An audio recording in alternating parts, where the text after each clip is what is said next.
누가복음 2장 8절부터 14절까지 돌아가면서 한 절씩 읽겠습니다. 그 지역의 목자들이 밤에 밖에서 자기 양떼를 지키더니 주의 사자가 곁에 서고 주의 영광이 그들을 두루 비추매 크게 무서워하는지라. 천사가 이르되 무서워하지 말라. 보라, 내가 온 백성에게 미칠 큰 기쁨의 좋은 소식을 너희에게 전하노라. 오늘 다윗의 동네에 너희를 위하여 구주가 나셨으니 곧 그리스도 주시니라. 너희가 가서 강보에 쌓여 구유에 뉘어있는 아기를 보리니 이것이 너희에게 표적이니라 하더니 호련히 수많은 천군이 그 천사들과 함께 하나님을 찬송하여 이르되. 같이 봅니다. 지극히 높은 곳에서는 하나님께 영광이요 땅에서는 하나님이 기뻐하신 사람들 중에 평화로다 하니라. 아멘. 성탄절로 맞이하는 주일입니다. 성탄의 기쁨, 구원의 기쁨이 우리 성도들의 심령 그리고 가정에 충만하시기를 기원합니다. 여러분이 지금껏 살아오시면서 들었던 가장 기쁜 소식은 무엇입니까? 가장 기쁜 소식이 무엇이냐 이 질문에 사람들의 처지, 형편에 따라서 그 내용이 다 다를 겁니다. 죄를 지어 사형받을 상황에 처해 있는 사람에게는 가장 기쁜 소식이 무엇이겠습니까? 자기의 죄가 용서받고 사형을 면하게 되었다는 소식일 겁니다. 큰 빚을 지고 허덕이는 사람에게 가장 기쁜 소식은 부채 탕감의 소식일 겁니다. 불임으로 인해서 힘들어하는 여인에게 가장 기쁜 소식은 임신의 소식일 것입니다. 그리고 불치병에 걸려있는 환자에게 가장 기쁜 소식은 치료 방법이 개발되었다는 소식일 겁니다. 이처럼 사람은 처해 있는 자기의 환경이라든가 상황에 따라서 기쁜 소식이 다 다릅니다. 아울러 이 기쁜 소식이라는 것이 내게는 정말로 기쁜 소식이지만 다른 사람과는 아무런 상관이 없는 그런 소식도 있습니다. 대학 합격을 간절히 기다리고 있는 수험생에게 원하는 대학에 합격했다. 이 소식은 그와 그 가족에게 정말로 큰 기쁨이 될 겁니다. 큰 기쁨의 소식입니다. 하지만 머나먼 미국 땅에 있는 농부에게 내가 원하는 대학에 합격했다. 이 소식이 무슨 의미가 있겠습니까? 나에게는 정말로 큰 기쁨의 소식이지만 미국 땅에 있는 농부하고는 아무런 상관이 없는 소식인 겁니다. 때로 나에게는 정말로 기쁜 소식이 다른 사람에게는 오히려 슬픈 소식이 될 수도 있습니다. 예를 들어 얼마 전에 치루어진 월드컵에서 우리나라가 포르투갈과 시합을 해서 3대2로 짜릿한 역전승을 거두지 않았습니까? 그 소식 앞에 온 국민이 얼마나 기뻐하고 환호했습니까? 커다란 기쁨의 소식이었습니다. 하지만 그 소식은 우루과이라는 나라에게 있어서는 정말로 커다란 슬픔의 소식이었습니다. 그 승리로 인해서 우리는 16강에 진출을 했지만 우루과이는 16강에서 탈락을 해버렸기 때문입니다. 1945년 8월 15일에 일본 제국이 패망했다는 이 소식도 식민지배를 받고 있던 우리에게는 너무나도 큰 기쁨의 소식이었지만 일본 제국의 사람들에게는 정말로 커다란 슬픈 소식이 아닐 수가 없었을 겁니다. 여러분, 이렇게 소식이라는 것은 사람이 처해 있는 상황에 따라서 그 기쁨이 달라집니다. 그리고 다른 사람과는 아무런 상관이 없을 수도 있습니다. 때로 나에게는 커다란 기쁜 소식이 남에게는 정말로 슬프고 절망적인 소식이 될 수도 있는 겁니다. 이 세상에서는 아무리 기쁜 소식이라 하더라도 모든 사람에게 똑같이 미쳐지는 기쁨의 소식은 사실 존재하지 않습니다. 그런데 놀랍게도 오늘 본문 10절에 보면 예수님의 탄생의 소식은 온 백성에게 미치는 커다란 기쁨의 좋은 소식이다. 그렇게 선포되고 있습니다. 온 백성에게 미치는 기쁨의 좋은 소식, 온 백성이다 그랬습니다. 다시 말하면 세상 모든 사람에게 미치는 커다란 기쁨의 소식이라는 겁니다. 무엇이 그렇다는 겁니까? 예수님의 탄생이 그렇다는 겁니다. 그러면 왜 예수님의 탄생은 사람을 가리지 않고 세상 모든 사람, 온 백성에게 미치는 커다란 기쁨의 소식이 되겠습니까? 그것은 다름 아닌 예수님께서 죄인들의 구주로 오셨기 때문입니다. 예수님은 구주 곧 구원자이십니다. 그런데 무엇으로부터의 구원자냐? 죄로부터의 구원자이십니다. 무슨 질병에서의 구원자가 아니고 가난에서의 구원자가 아닙니다. 여러분, 만약 예수님이 그저 질병에서의 구원자시라면 건강한 사람에게는 그리 커다란 기쁨의 소식이 되지 않습니다. 현재 건강하게 살아가는 사람들에게 질병의 구주 예수가 무슨 의미가 있겠습니까? 만약 예수님이 그저 가난으로부터의 구원자시라면 예수님의 오심은 모든 사람에게 기쁜 소식이 될 수 없습니다. 지금 부자로 살고 있는 사람들에게 그 예수의 오심이 무슨 의미가 있겠습니까? 그런데 예수님은 죄인들의 구주로 오셨습니다. 여러분, 건강한 사람도 죄인이고 병든 사람도 죄인입니다. 부자도 죄인이고 가난한 사람도 죄인입니다. 세상 모든 사람이 다 죄인입니다. 사람 중에 죄인 아닌 사람이 단 한 사람도 없습니다. 모든 사람이 다 죄의 저주 아래에 있고 모든 사람이 다 죄의 형벌인 사망과 지옥을 맞이하게 됩니다. 세상 모든 사람들의 형편이 이러하다는 겁니다. 그래서 죄인들의 구주로 예수님이 오셨다, 이 소식은 모든 사람에게 미치는 큰 기쁨의 좋은 소식이 되는 겁니다. 오늘 보면 14절 말씀은 이 기쁜 소식을 좀 더 구체적으로 설명해 주고 있습니다. 여러분, 14절 말씀을 한번 여러분 읽어보십시오. 지극히 높은 곳에서는 하나님께 영광이요 땅에서는 하나님이 기뻐하시는 사람들 중에 평화로다 하니라. 아멘. 이 말씀은 예수님의 탄생과 연관해서 하늘의 천군 천사들이 부르는 찬양입니다. 그런데 천사들은 예수님의 탄생이 지극히 높은 곳에서는 하나님께 영광이 된다, 이렇게 찬양합니다.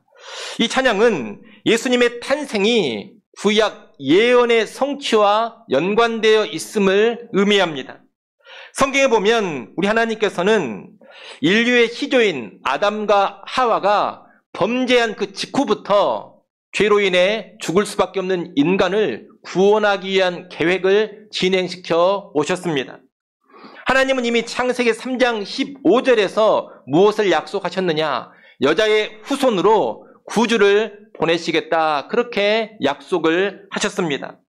이후에 하나님은 이 여자의 후손의 범위를 좀 더 좁혀가지고 아브라함이라는 사람의 후손으로 구주를 보내겠다, 그렇게 약속을 하셨습니다. 시간이 더 지난 후에는 아브라함의 후손 가운데 범위를 더 좁혀가지고 아브라함의 후손 중에서도 특별히 다윗의 후손으로 구주를 보내시겠다, 그렇게 약속을 하셨습니다. 구약 성경은 바로 이러한 하나님의 구원 계획, 구원의 약속이 성취되어져 오는 역사를 기록해 놓은 책입니다. 그래서 구약 성경을 보면 장차 하나님의 보내실 구주가 오신다는 그런 약속과 예언이 수없이 많습니다. 다윗의 동네인 베들레헴에 구주가 오신다, 이것도 구주에 관한 하나의 약속이요 예언입니다. 구약의 성도들은 바로 이 하나님의 구원의 계획이 성취되는 날, 하나님의 구원의 약속이 성취되는 날을 간절히 기다려왔습니다. 그런데 이제 때가 되어서 하나님께서 구주 예수를 이 땅에 보내신 겁니다. 약속대로 여자의 후손으로, 아브라함의 후손으로, 그리고 다윗의 후손으로 다윗의 동네 베들레헴에 구주가 오셨습니다. 예수님의 탄생은 이렇게 하나님의 오랜 구원 계획, 구원의 약속의 성취입니다. 이 성취로 인해서 구원을 이루신 하나님께는 아주 커다란 영광이 되는 겁니다. 천사들은 또 구주의 탄생과 연관해서 땅에서는 하나님이 기뻐하신 사람들 중에 평화다, 이렇게 찬양을 했습니다. 하나님이 기뻐하신 사람들 중에 평화다, 이 찬양은 구주 예수를 통해 이 땅에 임하는 복을 알려주는 겁니다. 그 복은 한마디로 말한다면 평화의 복입니다. 이 평화의 복을 좀 더 구체적으로 설명해 드리면 이런 것들입니다. 구주 예수께서 오시면 사람들은 가장 먼저 하나님과 평화를 이루게 됩니다. 여러분, 죄인은 거룩하신 하나님, 공의로우신 하나님과 절대로 가까이 할 수가 없습니다. 공의로우신 하나님, 거룩하신 하나님은 죄인들을 멀리하시고 죄인들에게 진노하시고 죄인들을 심판하시기 때문입니다. 죄인은 하나님과 결코 친할 수가 없고 화목할 수가 없고 오히려 죄인과 하나님은 원수관계입니다. 하지만 이제 구주이신 예수 그리스도를 통하여서 죄인들의 죄 문제가 깨끗하게 해결됩니다. 완벽하게 해결됩니다. 그래서 죄인들은 이제 하나님과 화목하게 되어지는 겁니다. 구주 예수를 모시면 하나님은 더 이상 죄인들을 향해서 죄인이라 부르시지 않습니다. 오히려 이 죄인들을 향해서 뭐라고 칭해 주시느냐? 의인이라고 칭해 주십니다. 나아가 이 예수 모신 자들을 하나님의 자녀로까지 삼아 주십니다. 하나님과 막혔던 담이 예수로 인해 허물어지는 것이고 예수 안에서 이제 죄인들이 하나님을 아버지로 모시며 살아가게 되는 겁니다. 이처럼 구주 예수로 인해 하나님과 죄인이었던 사람 사이에 평화가 임하게 됩니다. 나아가서 하나님과 화해를 이룬 사람, 하나님과 평화를 이룬 사람은 이 땅을 살아가면서도 인생 가운데 아주 커다란 평화를 누리게 됩니다. 잘 아시는 것처럼 이 세상은 타락한 세상이요 부패한 세상입니다. 괴로움이 많고 슬픔이 많은 세상입니다. 그런데 구주 예수를 통해 하나님과 화목하게 된 사람은 이런 세상에서도 하늘의 평화를 누리며 살아가게 됩니다. 가난해서 힘든 사람에게 구주 예수께서 찾아오시면 그 가난은 그 사람에게 오히려 복이 됩니다.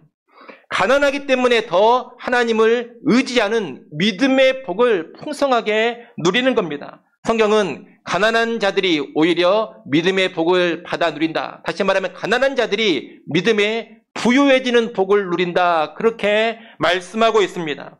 그 부유한 믿음으로 이제 더 이상 가난을 탓하지 않고 가난 속에서 믿음으로 기뻐하며 살아가게 됩니다. 또한 가난한 자 같지만 부유한 믿음으로 다른 사람을 부유하게 하는 역설적인 삶을 살아가게 됩니다. 그래서 가난 속에서 예수를 모신 사람은 가난하다고 해서 불평하거나 원망하거나 짜증하지 않고 부자들을 증오하지도 아니하고 오히려 커다란 하늘의 평화를 누리면서 이 땅을 살아가는 겁니다.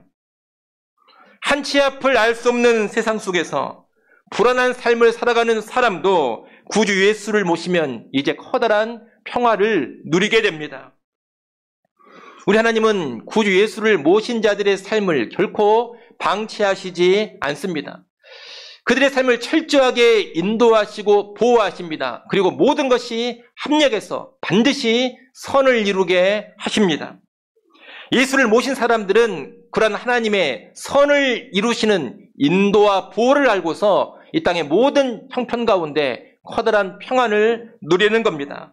어떤 형편, 어떤 상황 속에서도 절망하지 않습니다.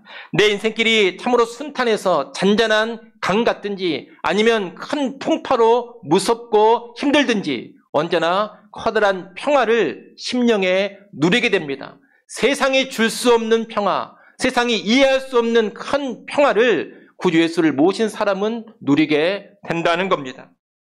병들어 고통당하고 죽을까 봐서 염려하던 사람 역시 구주 예수를 모시면 더 이상 자기의 병과 싸우지 않습니다. 오히려 병과 친구가 됩니다. 질병 중에도 약함 중에 강함 되시는 하나님을 경험하고 영혼의 유익을 누리면서 큰 질병 속에서도 평화를 누리는 겁니다. 육체의 죽음을 피하지 아니하고 죽음 너머에 있는 찬란한 세계를 바라보면서 소망 중에 즐거워합니다. 질병 속에서도 하나님으로 만족해야 하고 소망 가운데 죽는 날도 기쁨으로 맞이하니 어찌 큰 평화가 아니겠습니까? 구주 예수를 모시면 이처럼 자기의 모든 삶 가운데 커다란 평화, 하늘의 평안을 누리게 되는 겁니다. 그뿐 아니라 다른 사람들과의 관계에서도 놀라운 평화를 누리게 됩니다. 여러분, 예수 안에 들어가면 이전에 적대적이었던 사람들도 사랑으로 하나가 됩니다. 유대인과 이방인이 예수 안에서 하나가 됩니다. 예수 안에서 유대인이나 헬라인이나 종이나 자유인이나 남자나 여자나 차별 없이 모두가 다 하나가 됩니다. 예수 안에서 인종 간, 계급 간, 성별 간의 차별이나 대립과 갈등은 다 사라져버리고 온전한 하나됨, 연합을 이루게 되는 겁니다. 우리 기독교의 교회 역사를 보면 2000년 전에 초대교회 때에도 예수 안에서 주인과 노예가 하나 되는 놀라운 평화의 일들이 있었습니다. 여러분, 50년, 100년 전도 아니고 2000년 전입니다. 2000년 전에 주인과 노예가 하나 되는 것이 가능하기는 한 일입니까? 그런데 예수 안에서 그 일이 가능해졌습니다. 이미 2000년 전에 구주 예수 안에서 주인과 노예가 사랑으로 하나 되는 놀라운 평화가 이루어진 겁니다. 우리나라만 해도 구원말 때에 예수 믿는 믿음 안에서 백정과 양반이 서로 하나 되어 평화를 누리는 일들이 벌어졌습니다. 예수 안에서는 이제 원수도 용서하며 친구로 변하게 됩니다. 잘 아시는 손양원 목사님은 자기 아들을 하나도 아닌 둘이나 죽인 원수를 용서해주고 오히려 자신의 양아들로 삼기까지 하지를 않았습니까? 예수가 아니라면 어떻게 이런 일이 가능하겠습니까? 이렇게 예수를 통해서 사람과 사람 사이에 화평한 관계, 평화의 관계가 이루어집니다. 구주 예수가 찾아오시면, 구주 예수를 모시게 되면 사람들 사이에 기적적인 평화가 이루어지게 되는 겁니다. 더 나아가 예수님을 모시면 자연, 환경, 이 자연, 세상의 만물과도 평화를 누리게 됩니다. 예수 믿는 사람들은 하나님이 창조하신 자연 만물을 파괴하는 행위를 그칩니다. 예수 믿는 이들은 자연, 생태, 동물과 식물도 잔인하게 대하지 않습니다. 오히려 사랑으로 돌보고 관리하고자 합니다. 1904년에 영국의 웨일즈에서 영적인 부흥이 일어났을 때 부흥을 경험한 사람들, 예수를 제대로 모신 사람들은 어떤 모습까지 보였느냐? 그 지역에서 너무나 무거운 짐을 지고 가면서 힘들어하던 당나귀들을 향하여서 연민을 느끼기까지 했습니다. 그토록 고생하고 수고하는 당나귀들이다 하면서 당나귀를 껴안고 눈물을 흘리면서 짐을 덜어주고 당나귀를 위한 선심을 행하였습니다. 예수를 모시면 이렇게 동물에 대한 학대도 그쳐지는 일이 나타나게 된다는 겁니다. 예수를 모시면 자연 만물과도 평화를 누리게 됩니다. 여러분, 제가 여러 가지 평화를 말씀드렸습니다. 구주 예수를 모시면 무엇보다 하나님과 평화를 누리게 됩니다. 구주 예수를 모시면 자신의 인생 가운데 자기 자신과도 평화를 누리게 됩니다. 구주 예수를 모시면 다른 사람과도 평화를 누리게 됩니다. 구주 예수를 모시면 자연 만물과도 평화를 누리게 됩니다. 예수를 모시면 한마디로 총체적인 평화를 누리게 된다는 겁니다. 그리고 이 총체적인 평화를 예수 그리스도께서 재림하신 날에 완전히 누리게 될 겁니다. 지금 예수 안에서 믿음의 사람들이 누리고 있는 평화는 부분적입니다. 제한적입니다. 믿음의 분량에 따라서 그 평화를 누리는 정도도 다 차이가 있습니다. 하지만 재림의 날이 되면 앞서 말씀드린 그 모든 평화들을 모든 신자들이 완전한 상태로 누리게 되는 겁니다. 이처럼 구주 예수로 인해서 평화를 맛보다가 예수님이 다시 오시는 그날 완전한 평화를 영원토록 누리는 것, 이것이 바로 구주 예수로 인해 누리는 평화의 복, 샬롬의 복입니다. 여러분 14절 말씀을 다시 보십시오. 지극히 높은 곳에서는 하나님께 영광이요, 땅에서는 하나님이 기뻐하신 사람들 중에 평화로다 했습니다. 예수님의 탄생은 오랜 구원의 계획, 구원 약속의 성취로 인해서 하나님께 영광이 되는 일입니다. 그리고 땅의 사람들에게 놀라운 평화가 임하는 일입니다. 그래서 구주 예수께서 오신 일이 모든 사람에게 미치는 아주 커다란 기쁨의 좋은 소식이 되는 겁니다. 그런데 여러분, 이 큰 기쁨의 좋은 소식을 세상 모든 사람이 자동적으로 다 받아 누리는 것이 아닙니다. 구주 예수로 인해 분명히 복이 많은데 그 복을 이 땅의 모든 사람이 그냥 저절로 다 받아 누리는 게 아니다 이 말입니다. 14절 말씀에 보면 땅에서는 하나님이 기뻐하신 사람들 중에 평화로다 이렇게 말씀하고 있습니다. 누가 구주 예수로 인한 평화의 복을 누리느냐? 여러분 누구라고 합니까? 하나님이 기뻐하신 사람들입니다. 하나님이 기뻐하신 사람들이란 결론적으로 말하면 누구를 가리키는 것이냐? 구주 예수를 믿음으로 받고 영접한 사람들입니다. 구주 예수가 오셨다 이 소식은 분명 세상 모든 사람에게 큰 기쁨의 좋은 소식입니다. 하지만 그 기쁨의 복을 실제로 누리는 사람은 누구냐? 하나님이 기뻐하신 사람들, 예수를 믿음으로 받아들인 사람들이라는 겁니다.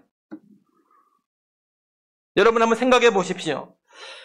불치의 병을 치료할 수 있는 치료약이 나온 것은 정말로 기뻐할 만한 소식입니다. 하지만 아무리 최고의 치료제가 나왔고 완전한 치료제가 나왔다 하더라도 그 약을 믿지 못하고 복용하지 않는다면 무슨 효력이 있겠습니까?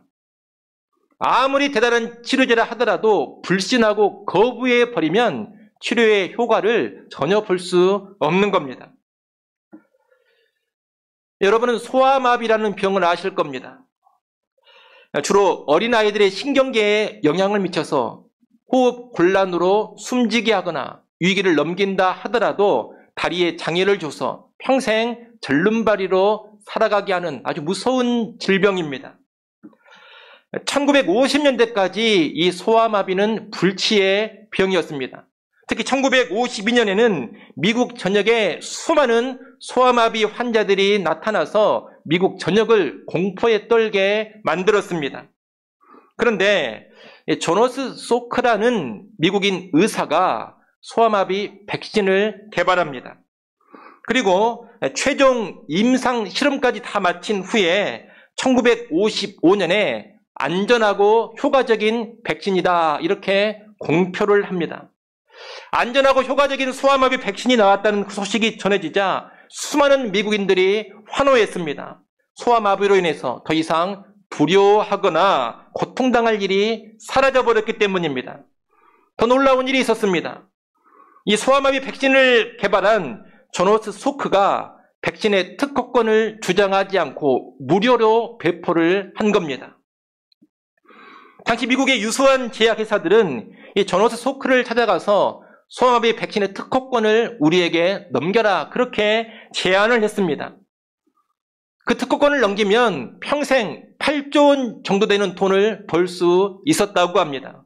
하지만 그는 그 모든 제안들을 다 거절해버리고 무료로 백신을 배포한 겁니다. 그 뒤에 미국을 비롯한 전 세계가 아주 빠른 속도로 소아마비 질환에서 자유케 되었습니다. 그런데 이상한 일이 하나 있었습니다. 유독 아프가니스탄에서만 그 지역에서만 소아마비 발병률이 줄어들지 않는 겁니다. 오히려 그 지역에서는 소아마비 발병률이 더 심각해졌습니다. 왜 그랬을까요? 다른 이유가 아닙니다. 아프가니스탄을 장악한 강성 이슬람 집단인 탈레반이 소아마비 백신을 거부했기 때문입니다. 탈레반은 뭐라고 주장을 했느냐? 이 소아마비 백신은 미국이 개발한 서양의 화학무기다 그렇게 주장을 했습니다. 소아마비 백신을 우리에게 다 맞춰가지고 우리를 다 죽이려는 계획 가운데 이 백신을 배포하고 있다는 겁니다. 그래서 이 백신을 맞으면 다 죽게 될 것이다 이렇게 주장하면서 소아마비 백신을 국가적으로 받아들이지 않은 겁니다. 이렇게 백신을 불신하고 거부하니 그 지역에는 계속해서 소아마비 환자가 갈수록 더 늘어났던 겁니다. 결국 더 많은 시간이 흐른 후에 국민들이 반발을 하고 탈레반 지도부의 아이들까지 소아마비에 걸리는 일들이 벌어지게 되니까 그때서야 백신을 받아들였습니다. 그 뒤에 이 아프가니스탄 지역에서도 소아마비 환자들이 현격히 줄어들었습니다. 여러분, 완전한 백신이 개발되었고 무료로까지 배포가 되었습니다. 얼마나 큰 기쁨에 좋은 소식입니까? 하지만 믿지 않고 거부해버리면 효력이 없습니다. 믿고 받아들인 사람은 질병에서 자유케 됩니다. 하지만 불신하고 거부해버리면 그 질병에서 자유함을 얻지 못하는 겁니다. 똑같습니다. 여러분, 죄에서 구원할 구주 예수께서 오셨습니다. 구주 예수가 오셔서 모든 죄 문제를 해결해 주셨고 값없이 구원의 은혜를 누리게 해 주셨습니다. 그분을 믿는 자는 죄에서 자유함을 얻습니다. 죄의 형벌을 피하고 죄의 저주를 피하고 놀라운 평화의 복을 누리게 됩니다. 하지만 예수를 불신하는 사람들, 예수 믿어봤자 별거 있겠느냐? 예수 믿는다고 뭐가 달라지겠느냐? 예수 믿으면 더 이상해질 거야. 이러면서 불신하고 거부하는 사람들은 아무런 죄사함의 효력을 누리지 못하는 겁니다. 평화를 누리지 못합니다. 오히려 사망에 떨어지고 지옥에 떨어집니다. 여러분, 우리가 오늘 맞이하는 이 성탄절은 값없는 구원의 은혜를 주시기 위해서 구주 예수께서 오신 것을 기념하는 날입니다. 구주 예수가 오셨다는 소식은 죄 가운데 있는 모든 사람들에게 가장 큰 기쁨의 소식입니다.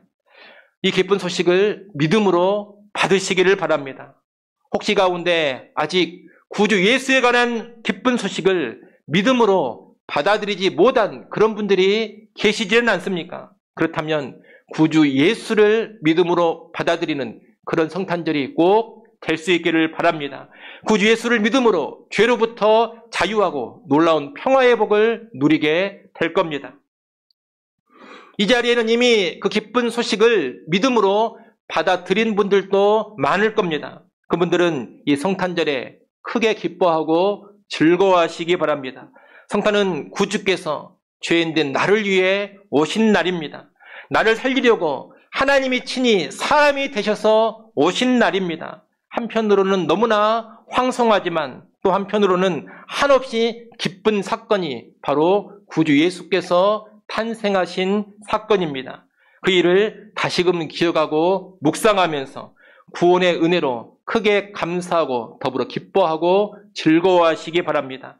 나아가 구주 예수에 관한 이 기쁨의 소식을 널리 전하시기 바랍니다. 여러분, 세상 모든 사람은 자기가 원하는 기쁜 소식이 아니라 정말로 그들에게 필요한 기쁜 소식을 들어야 합니다. 단지 내가 원하는 기쁜 소식, 그저 내가 듣고 싶은 기쁜 소식이 아니라 정말로 나에게 절실히 요구되는 기쁜 소식을 들어야 한다는 겁니다. 죄인들이 들어야 될 최고의 기쁜 소식이 무엇이겠습니까? 무슨 돈 벌었다, 병 나았다, 대학 합격했다, 취업했다, 이런 것이 죄인들에게 최고의 기쁜 소식이 될 수 없습니다. 죄인들이 정말로 들어야 될 절실한 필요, 그들이 정말로 들어야 될 최고의 기쁜 소식은 구주 예수께서 오셨다는 소식입니다. 그 구주 예수를 믿기만 하면 값없이 구원받는다는 소식입니다. 구주 예수를 믿기만 하면 모든 죄가 사함받고 놀라운 영생 복락을 누리게 된다는 소식입니다. 여러분, 그 기쁜 소식을 널리 전하시기를 바랍니다.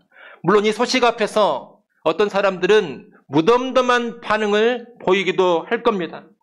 사실 모든 사람이 죄인이기 때문에 구주 예수에 관한 소식은 모든 사람들에게 미쳐지는 큰 기쁨의 소식임이 틀림없습니다. 하지만 자기가 죄인이라는 것을 모르는 사람들에게는 이 소식이 그렇게 기쁘게 다가오지 않습니다. 사실 기쁜 소식인데 자기의 상태를 모르기 때문에 기쁘게 다가오지 않는다는 겁니다. 그러나 어느 순간에 자기의 진정한 실체, 자기의 죄인됨을 알게 된다면 이 소식은 커다란 기쁨으로 다가오게 될 겁니다. 나중에라도 자신의 죄인됨을 깨닫게 된다면 구주 예수께서 오신 것이 얼마나 큰 기쁨의 소식인지를 알게 된다는 겁니다.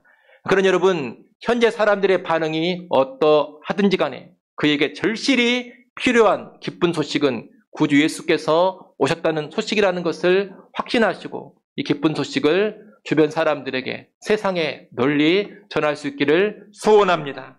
아무쪼록 이 성탄절이 믿지 않는 사람들은 구주 예수를 믿음으로 죄의 사함과 평화의 복을 누리는 그런 성탄절이 되기를 바라고, 이미 믿은 성도들은 구원의 복으로 인해 감사하고 기뻐하며 이 기쁜 소식 널리 전할 수 있는 그런 성탄절 될 수 있기를 간절히 축원합니다. 기도하겠습니다. 하나님 아버지, 우리를 위해서 독생자 예수를 구주로 보내주셔서 감사합니다. 구주 예수의 오심은 하나님의 오랜 구원의 약속이 성취되는 사건임을 알게 하시고, 하나님이 기뻐하신 사람들 가운데 평화가 임하는 사건임을 알게 하여 주시옵소서.